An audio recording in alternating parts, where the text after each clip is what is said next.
পবিত্র কুরআনে আল্লাহ পাক বলেন, হে যাহারা ঈমান আনিয়াছ, যদি তোমরা আল্লাহকে সাহায্য করো তাহা হইলে তিনিও তোমাদিগকে সাহায্য করিবেন এবং তোমাদের পাগুলিকে সুদীয় করিয়া দিবেন।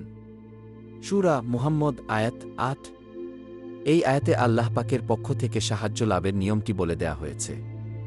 আল্লাহ সাহায্য করবেন বলতে তিনি আকাশ থেকে টাকা পয়সা ফেলবেন না।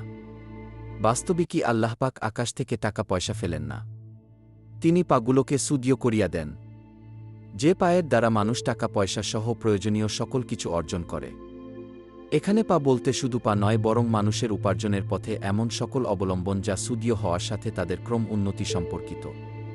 এখানে পা বলতে হতে পারে বাহ্যিকভাবে পা এবং এর মতো সব কিছু যা মানুষের অবলম্বন, কিংবা মানুষের ধৈর্য, সাহস, পরিশ্রম, বিনয়, তাকওয়া ইত্যাদি অগণিত আত্মিক গুণাবলী জেসবের মাধ্যমে তাদের উন্নতি আসে।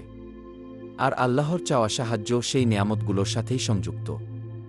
মানুষ যেন সেই সব নেয়ামত, হাত পা, টাকা পয়সা, জ্ঞান বুদ্ধি এবং প্রাপ্ত সকল গুণাবলী ও যোগ্যতা আল্লাহর রাস্তায় ব্যয় করার মাধ্যমে আল্লাহকে সাহায্য করে। আল্লাহর ইচ্ছা, উদ্দেশ্য বা মিশনে সাহায্যকারী হয়।